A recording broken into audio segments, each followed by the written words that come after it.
Imagine being lost in space for 311 days, drifting aimlessly in the void with no communication, no hope of rescue, and dwindling supplies. It sounds like a nightmare scenario straight out of science fiction, but for a group of astronauts, it was a terrifying reality. In this video, we delve into the harrowing tale of what happened to these intrepid explorers and the incredible feats of endurance and resilience that allowed them to survive against all odds. Get ready for a gripping and unforgettable journey into the darkest depths of space, where the human spirit is pushed to its limits and beyond. In 1991, Sergei Krikalev was sent on a space mission. It was supposed to last just 5 months. However, the cosmonaut was stuck in space for 311 days. Due to the Soviet Union and money issues, Krikalev wasn't able to come back when he was scheduled to. When Germany purchased a $24 million ticket to send Klaus Dietrich as a replacement, Krikalev was finally able to return. What could have possibly happened to trap someone in space? How was he able to return? Here is Krikalev's story, his struggles, and his accomplishments. All aboard! On May 9, 1991, Sergei Krikalev launched on the Soviet space station Mir for a 5-month mission. In January 1992, Krikalev was into his 8th month of the mission and had no idea when he was coming home.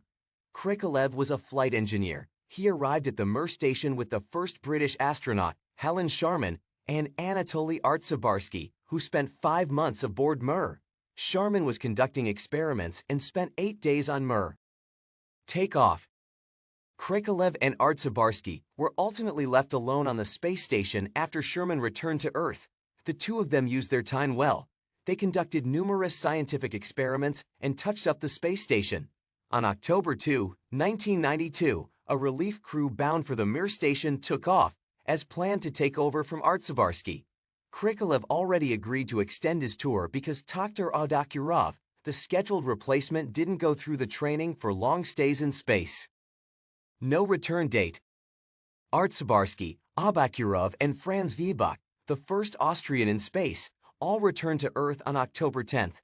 Krikalev and Commander Alexander Volkov, who came on the October 2 flight, stayed aboard. The two of them were alone in the space station. However, events at the USR, down on Earth, put the date of their return in question. We'll get to that later. First, let's talk about the Mir station. In 1976, the Mir project was initiated by a Soviet decree. It took a decade before it made it to orbit. Mir station. Mir was named after the Russian word for peace. The USR intended to use the spacecraft for long-term research projects. In 1986, the Soviets launched the first of its modules. They did so from the Baikonur Cosmodrome in Kazakhstan, which at the time was part of the Soviet Union. After the first module went into orbit, 6 more were added to complete the space station's structure during the next decade. Mir orbited at a speed of over 17,000 miles per hour during its run.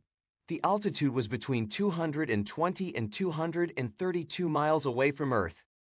Life on Mir. There, Mir could accommodate up to 6 people. However, usually, just 3 cosmonauts lived there at once because it was so cramped. The station experienced 16 sunrises and sunsets every single day. Therefore, they had to back out portholes to stimulate night so that they can fall asleep. The cosmonauts usually woke up at about 8 o'clock a.m. on the Moscow time zone. In the morning, they ate breakfast and got ready, which can take a few hours. Then they work until 1 o'clock p.m. before coming home for lunch and a workout. View of the home planet. After eating lunch, the cosmonauts spend another 3 hours working and 1 more hour of exercise. After that, they finally eat dinner and have some free time. Krikalev told Discover magazine about his favorite pastimes in space. He said, "Every spare moment, we tried to look at the Earth. This is pretty interesting because most people can't relate." Looking down to Earth. In 1997, an American named Jerry Leininger spent time on Mir.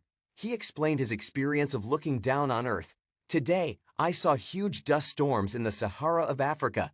He continued and said, "Lake Chad drying up. 5 minutes later, the Nile, the triangle of the Sinai Peninsula, and the Red Sea all in one view. Then, Elbrus and the snow-covered Caucasus." Krikalev and Volkov. Okay, so back to Krikalev and Volkov, the men who were on Mir station in October 1991. They both spent time on the space station for 151 days is 1988 to 1989. So for both men, it's their second time on Mir. Claustrophobia. Do I have enough strength? Will I be able to readjust for this longer stay to complete the program? Krikalev posed in an interview with Russian media reports HistoryNet. Naturally, at one point I had my doubts. In October, several of his colleagues departed at the end of their 4-month mission.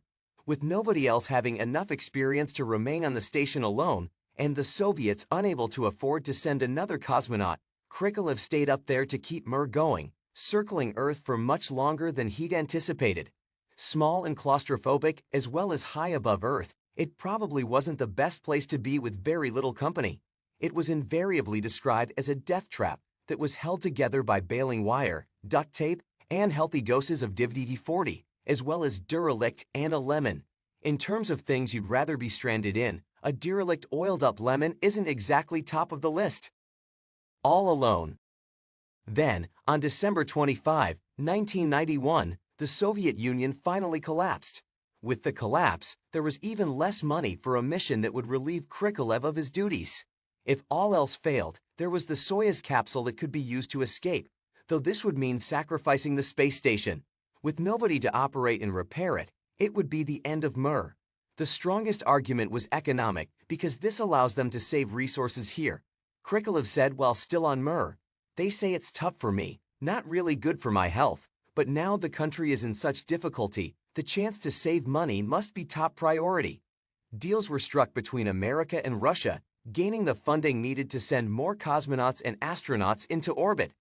3 months later, on March 25, having spent a then-record 311 consecutive days in space, Krikalev finally returned to Earth.